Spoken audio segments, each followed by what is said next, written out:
بسم الله الرحمن الرحیم. مونږه په 4 تاریخ باندې د شهدا او ورځ منځو هر کال 4 اگست باندې نن موږ دې سلسله کې زمونږ د یو شهید دی نسیم الله چې په شپ قدر کې شهید شوی او خودکشته غاړه ورکړي و. ډېر د بادرۍ کار کړو، ډېر بادرۍ سره او ډېر غټ نقصان. هغه خپل ځان خو هغه شهید شو، خو چې څومره عوامو هغه د نقصان نه بچ کړ. دا زنن ناستې ما سره دغه بچي ناستي او مونږه خپل شهدا هیرو نه دا د لمونږ راځو، دا زموږ بچی دي او د دې مونږه افسرانو حکم دی چې د دې سره به ملاويږي، د دې بار کې سم امداد کوي، د دې سم مسله وي، د دې له ملاويږي. دا د دې متعلقه چې کوم دی هغه هم د لراځي زولان خپل راغمه چې د دې سره ملو شم. دا بچی دي او خطکړی ماشاءالله ټول سبق وي زمونږ به ان شاء الله دا دغه دې صدقه جاری وي. مونږ راځو او د دې وختن تاسو کو متعلقه چې دې کوم چې ټول هغه هم راځي او زه به حیثیت سرګل ډي اس پی دا زموږ کشران دي او دا زمازي موارد چې زبر اعظم او د دې ضرورت وي چې مسله وي چې وي هغه د برابر ان شاء الله او دې سره هم ملاقات کوو. ډېر مهرباني. السلام علیکم. زمانوم د وسیم احمد نسیم الله شهید زویم. زه په 8 کلاس کې یم. اوس دا کېټ کالج لپاره تیاری کوم او ان شاء الله دا زموږ د ډېر ډریم او دا ډریم به موږ پوره کوو. دا هغه باندې په هاتمون کوو، دا ته هغه اجازه ملو چې ټول بچ کړ او زه سره زموږ ډېر تاسو هم کوي او ان شاء الله زموږ چې راکم اوس فیوچر کې ان شاء الله زموږ سره مدد کوي او موږ له راځي وخت په وخت زموږ اړیا پوره کوي. السلام علیکم. زمانوم کشف ته او موږ شهید کانسټیبل نسیم الله لولو او 6 کلاس سبق وین ایجوکیټر سکول کې او زموږ چې کوم پر فیوچر داغه لپاره موږ سټرګل کو او دا زموږ د ابو یو غټ ډریم او دا ارز بولم برابر او ان شاء الله تعالی موږ ډاکټر جوړیږو. بسم الله الرحمن الرحیم. زه ننیا نسیم الله شهید وایف یم.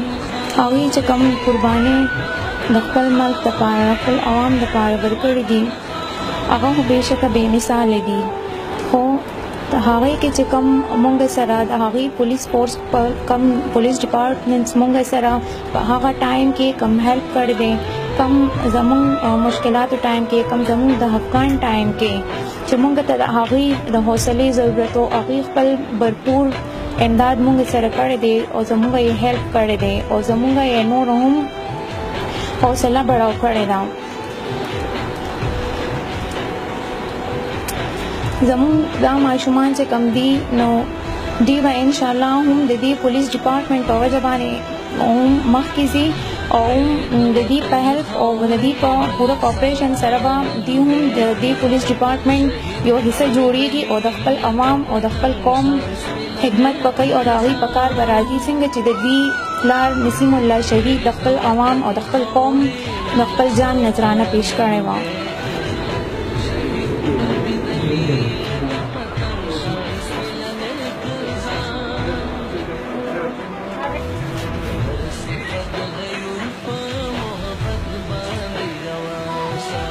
اعوذ بالله من الشیطان الرجیم. بسم الله الرحمن الرحیم.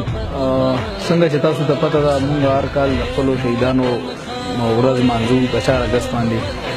دا ځل موږ د هغې ورځ مانځو دې سلسله کې موږ راغلي وو. دا زموږ یو شهید دی نصیر چې دا شهید شوی او د ټارګټ کیلینګ شوی د ټریفک کې ډیوټي کوله او د ټارګټ کیلینګ شوی. موږ راغلي وو د دې بچو سره موږ ناسي دهشتګردو د ټارګټ کیلینګ کړه. موږ د دې بچو سره ناسي وو. دا د واړه بچي دي، دا زموږ بچي دي. دا زموږ چې څومره شهدا دي د هغوی خپلو ځانونو قربانیانې ورکړي دي، خو په دې ملک کې او په دې علاقه کې هغوی امن چې کوم راغلی دی دا د دې شهیدانو د قربانو په وجه باندې راغلی دی. د دې شهیدانو دا بچي د دې فیملیز دا موږ بالکل نه هیرو. دا زموږ یو ډېر ښه روایت روان دی چې موږ هر کال د دې د شهداو د ورځ منځو او باقاعده موږ د دې فیملی لزو د دې قبرونو د سلامي ورکوو. د دې د فیملی مسلې مسایل وي هغه او هغه افسرانو دا دغه دی چې ډیلی دې سره ډیلی بیسس باندې سیټو سرګل ډي اس پی زموږ ډي پی او صاحب زموږ ډي اي جي صاحب زموږ آی جي صاحب دا باقاعده دې سره ملاقاتونه کوي او د دې چې کومې مسلې وي دا ترجیحي بنیادونو باندې دې د مسلې حل کوي. ځکه چې زموږ په دې علاقه کې نن دا امن دی نو دا د دې شهداو د دې قربانو د وجې دی او مونږ دې شهداو دې قربانو ته سلام پیش کوم او د دې د بچی دی ان شاء الله زموږ د پولیس ډپارټمنټ طرف نه چې څومره امداد ان شاء الله موږ به دې سره کوو په هر لیول باندې چې ډېره مهرباني. السلام. بسم الله الرحمن الرحیم. زما نوم محمد اکرام دی، زه نصیر احمد شهید رور یم او 20 نومبر 2015 کې ټارګټ کلینګ کې دهشتګردو شهید کړی و.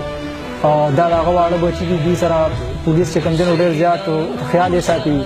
شهدا والا چې کوم دی نو رمضان پیکج هم ورکوي، عید پیکج هم ورکوي، پولیس یې تپوس هم کوي. موږ د پولیس ډېر شکرګزاره یو چې د خپل شهدا تپوس کوي. خپل ورور نصیر احمد شهید باندې فخر کوو، ډېر ښه انسان و. 10 کاله سرویس زما ورور نصیر احمد شهید کړی و، هیډ کانسټیبل و. او په دې وخت کې چې کوم دی بیا هغه 20 نومبر 2015 کې چې کوم دی شهید شو او دا هغه بچي ناست دي، دا زره پولیس افسر ناست دي. موږ د دې ډېره شکریا ادا کوو چې دوی موږ ته راغلي او زموږ تپوس وکړي.